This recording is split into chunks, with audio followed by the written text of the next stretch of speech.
Salvador. Jesus Cristo é meu Salvador. Jesus Cristo é meu Salvador.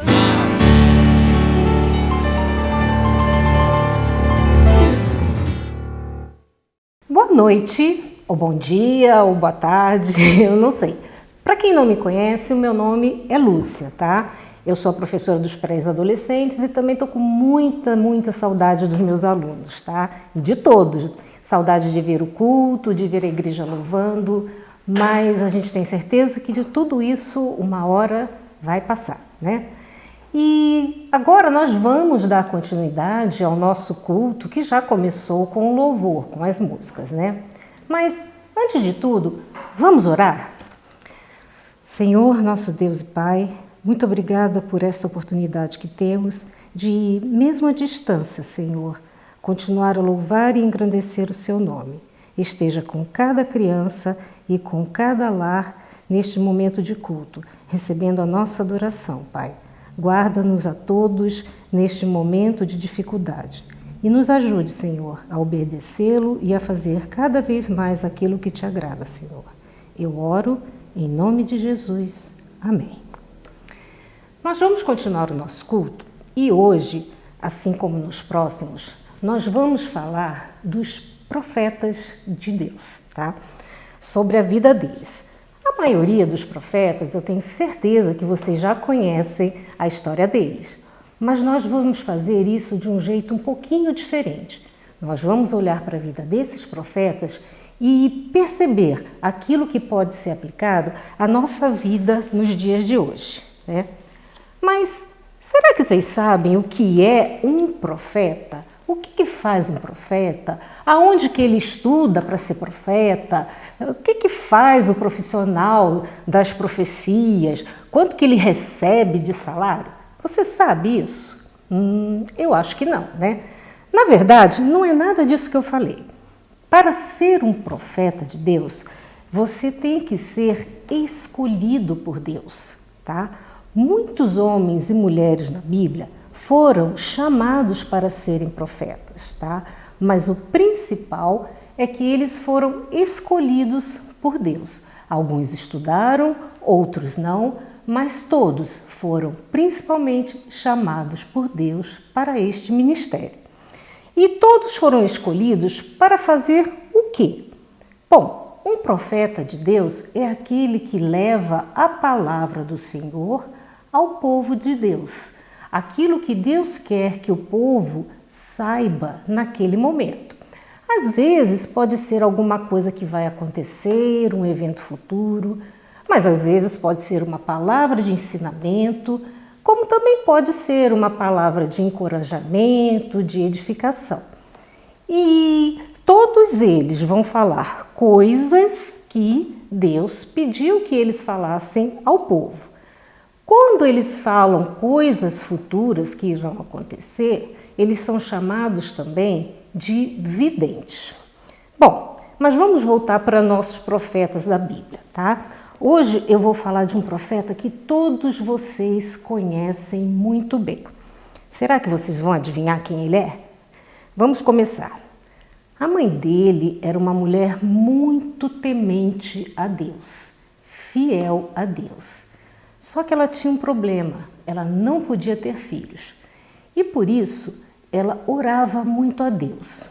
A família dela, todo ano, ia ao templo adorar a Deus e numa dessas ocasiões ela estava quietinha no templo orando com tanto fervor que chorava e ela parecia estar meio lelé.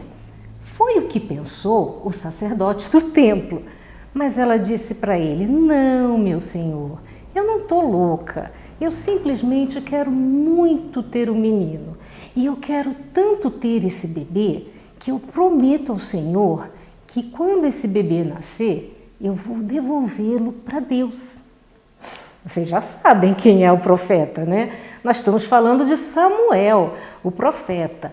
Vocês sabem, uma das características do Samuel é que ele foi um profeta muito obediente. E ele foi um profeta importante não só para Deus, para Deus, para o povo e para os reis da nação de Israel. Agora vocês já sabem, eu estou falando de Samuel, o profeta Samuel, filho de Ana. Agora, se vocês querem saber um pouquinho mais sobre Samuel, é só você assistir o culto infantil número 5. Tá aqui o linkzinho para vocês assistirem. Nesse cultinho número 5, a tia Solange falou bastante sobre o nascimento do Samuel e inclusive sobre Ana, a mãe de Samuel. Eu já quero falar mais sobre o próprio Samuel, né? Então, voltando à nossa história, quando ele ficou um pouquinho maiorzinho, Ana pegou o bebê e levou lá para o templo de Siló para deixá-lo com o profeta Eli. E você deve estar pensando assim, poxa, mas que coisa triste, né? Ela queria tanto um bebê, por que agora pega a criança e leva de volta para o sacerdote? Leva de volta lá para o templo e entrega a criança. Simplesmente porque Ana era uma mulher muito fiel a Deus e ela cumpriu aquilo que ela tinha prometido lá atrás, no templo, para o profeta Eli. Vocês lembram? O sacerdote Eli, que pensou que ela tivesse louca? Então, ela havia prometido que entregaria a criança para o sacerdote e assim ela fez. Levou o pequeno Samuel para o templo, para morar lá com o profeta e servir ao Senhor. Ele foi dedicado a Deus por toda a sua vida. Naquele tempo, isso era chamado de voto de Nazireu. Poxa vida, mas será que Ana não amava esse filho? Afinal de contas, ela entregou ele? Não. A gente vê na Bíblia que Ana gostava muito de Samuel. Ela amava Samuel, tanto que todo ano ela fazia uma linda túnica de linho e levava para o filhinho, para ele fazer as suas tarefas, o seu serviço perante o Senhor com aquela túnica. E Samuel realmente usava aquilo como um presente especial. Vamos parar um pouquinho para pensar nisso? Veja como Samuel era um menino obediente. A gente pensa assim, na Bíblia não fala que ele chorou, pediu para ir embora. Isso aqui está muito chato, é um tédio, eu não quero ficar aqui. Mãe, me leva de volta para casa. Nada disso a gente lê na Bíblia. Pelo contrário, a gente vê que o sacerdote Eli, todo ano, quando Ana ia visitar Samuel, entregar a túnica e adorar a Deus, o sacerdote Eli abençoava tanto o pai de Samuel, Eucana, quanto Ana.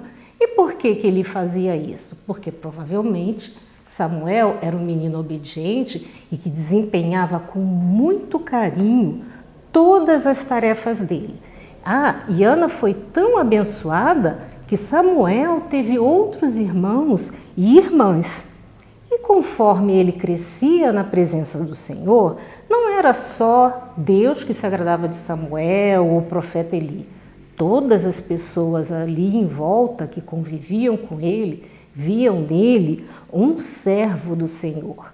E ele era apenas um menino, como vocês. Pois é, isso vocês podem observar. Vocês, mesmo sendo crianças, vocês podem fazer aquilo que agrada ao Senhor. Como que vocês fazem isso? Primeiro, sendo obedientes. Segundo, ouvindo os ensinamentos dos seus pais, dos pastores, dos professores da igreja e colocando isso em prática. Principalmente falando de Jesus para quem não conhece. Viu? Uma criança como Samuel pode inspirar você a ser uma criança obediente e que agrada a Deus. Bom, mas vamos avançar um pouquinho mais na história de Samuel. A gente viu que ele vivia ali no templo com Eli e tinha as suas tarefas que ele tinha que executar perante o Senhor. Um dia, ele tinha acabado de fazer todas as suas obrigações e foi dormir. Enquanto ele estava deitado na sua cama, de repente ele ouviu uma voz chamando o nome dele. 2 vezes: Samuel, Samuel. Imediatamente ele levantou e foi ver o que Eli queria. Mas quando ele chegou junto da cama do Eli, que já estava deitado, ele disse para ele: eu não te chamei, volta para sua cama. Aliás, eu tenho que dizer, nesse ponto da história, que Eli já era bem velhinho nessa época, viu? Então, Samuel voltou para a cama. Daqui a pouco, novamente a voz: Samuel, Samuel. Samuel correu, foi ver o que Eli queria. Eli, não te chamei, volta para a cama. Gente, isso aconteceu 3 vezes. 3 vezes. Samuel, Samuel, Samuel vai até Eli. Samuel, Samuel, Samuel vai até Eli. Vamos parar para ver um pouquinho? Quantas vezes papai, mamãe, ou até mesmo vovô, vovó, chamam você e você faz que não está ouvindo? A gente sabe disso. Às vezes você está com preguiça, aquela preguicinha, ou então está fazendo uma coisa mais importante e não quer parar para atender o que o pai e a mãe estão fazendo, né? Agora, Samuel agiu bem diferente. Ele foi imediatamente ver o que ele queria. E 3 vezes. Ele não ficou reclamando: daqui a pouco eu vou, espera, né? Nada disso. Viu como é que ele era obediente? Ele foi imediatamente. E você pensa que ele ficou resmungando: esse Eli é um coroa, deve estar gagá. Imagina, nada disso. Ele foi, nas 3 vezes que chamou, ele foi atender pensando que Eli estava precisando dele. Só que tem um porém. Eli, o sacerdote, ele estava velho, mas ele não era bobo. E ele percebeu rapidinho o que estava acontecendo. Ele sentiu que, na verdade, era Deus que estava chamando Samuel. Deus estava mostrando que Samuel seria um profeta. Lembra lá atrás, quando eu falei que os profetas não eram aqueles que estudavam nem nada disso, eram apenas pessoas que eram chamadas por Deus? Então, Samuel foi chamado por Deus para ser um profeta quando ainda era um menino. E aí, Eli, percebendo isso, instruiu Samuel do que ele deveria fazer. E ele disse: Samuel, quando a voz te chamar, você deve responder: eis-me aqui, Senhor. Samuel, obediente que era, voltou para a cama e fez direitinho o que o Eli ensinou ele a fazer. E então Deus revelou para Samuel coisas muito importantes, coisas que iam acontecer e que de fato aconteceram com Samuel, com Eli, com os filhos dele. E aí, na verdade, Samuel foi crescendo e se tornou um profeta. Ele foi reconhecido, por todos aqueles que conviviam com ele, por todos aquele povo que frequentava o templo naquela época, respeitado pelo todo o povo de Israel. E numa época em que Israel não tinha rei, Israel estava sem um rei para governar a nação. Naquela época, Samuel, além de ser um profeta, ele também desempenhava várias outras funções. Ele era o sacerdote, pois cuidava das coisas espirituais da nação. Ele atuava como juiz, pois todas as discussões, as brigas, o povo levava até ele e era ele quem resolvia e dava a decisão final. E ele era até um líder, um guerreiro, porque ele chegou a liderar o povo em batalha contra os inimigos que estavam ao redor. Era muita coisa para uma pessoa só fazer, não é? Mas, como Samuel era um profeta escolhido por Deus, ele conseguia fazer todas essas coisas e assim ele agradava a Deus. Mas também eram coisas importantes que ele fazia para o povo. Então, um dia ele começou a ficar muito velho e pensou: bom, vou colocar meus filhos para me ajudar a desempenhar um pouco dessas tarefas. Porém, o que aconteceu foi que os filhos de Samuel não tinham um coração voltado para Deus como ele tinha. Eles chegavam a ser desonestos e com isso o povo não quis mais que Samuel e seus filhos os liderassem e os guiassem. Eles começaram a pedir a Samuel: "Ah, Samuel, nós queremos um rei para nos governar, igual as nações em volta de nós. Vê, elas têm reis. Nós queremos que você escolha para nós um rei, igual a eles." Samuel ficou muito triste e decepcionado, se sentindo rejeitado depois de tudo que ele tinha feito para o povo. Mas, como Samuel era temente a Deus, tudo o que ele fazia, ele levava em oração ao Senhor. E o Senhor disse para ele: "Samuel, não fica triste, não é você que está sendo rejeitado. Quem está sendo rejeitado sou eu. O povo não quer esperar a minha liderança, não quer esperar o prometido que eu vou enviar para eles. Mas não tem problema, nós vamos fazer a vontade do povo." E então Deus mostrou para Samuel um jovem muito bonito de uma outra tribo, alto, elegante, chamado Saul. E Saul foi ungido por Samuel para ser o novo rei de Israel.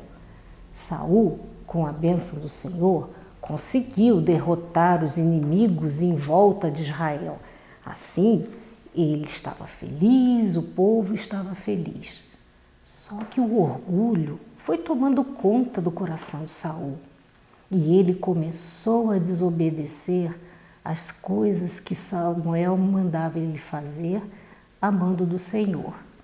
E isso entristeceu Samuel e entristeceu a Deus.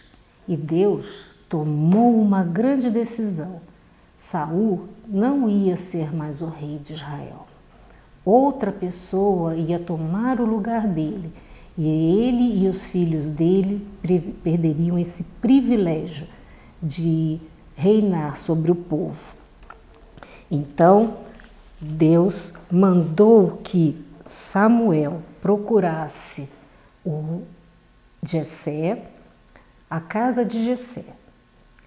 Samuel ficou um pouco temeroso da reação de Saul, mas a si mesmo, fingindo que iria àquela localidade para fazer o sacrifício, ele procurou Jessé.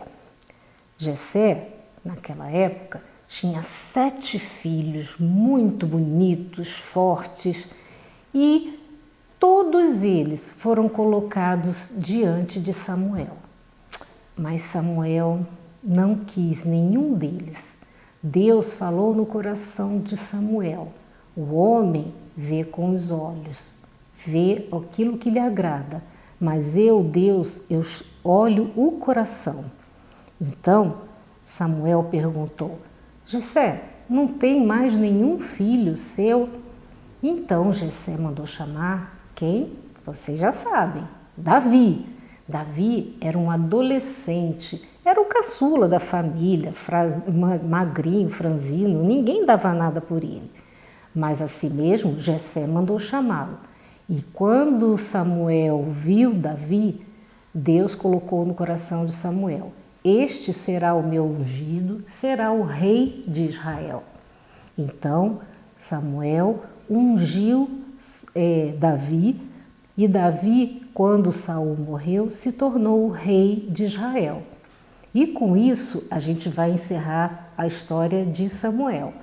A gente percebeu que Samuel fez coisas importantes para Deus, fez coisas importantes para o povo e também fez coisas muito importantes para os reis de Israel. Afinal de contas, foi ele que os escolheu, certo? Bom, crianças, agora a gente tem uma tarefa, um desafio para vocês, tá? Eu queria que vocês respondessem para o WhatsApp da igreja. Pede para o papai fazer isso, ou para a mamãe, se vocês não souberem mexer com o celular. Eu queria que vocês respondessem para mim, porque o que vocês podem fazer nesse tempo em que a gente está fechado em casa para agradar a Deus, tá? Vocês viram que Samuel foi uma criança obediente, foi um jovem que desempenhava suas tarefas muito bem, fazia tudo para todos. Depois se tornou um profeta, um sacerdote que estava sempre disposto a trabalhar para o povo. E nisso tudo, ele nunca deixou de orar e de ouvir a palavra do Senhor. Então, o meu desafio para vocês é esse. Eu quero que vocês respondam o que vocês podem fazer para agradar a Deus nesse tempo que estão fechados em casa, sem contato com os amiguinhos, sem contato dos colegas da igreja, tá? Esse é o meu desafio para vocês. Aguardo a resposta de vocês via WhatsApp, tá? E agora a gente vai orar para encerrar, tá? Senhor, nosso Deus e Pai, eu te agradeço por esse momento aqui com as crianças, de coração, Senhor, à distância, mas presente, Senhor, através da Tua palavra, Pai. Guarda cada um deles, Senhor, e que as lições da vida do profeta do Samuel, Senhor, permaneçam no coração deles hoje e sempre, Senhor. É a minha oração, em nome de Jesus. Amém.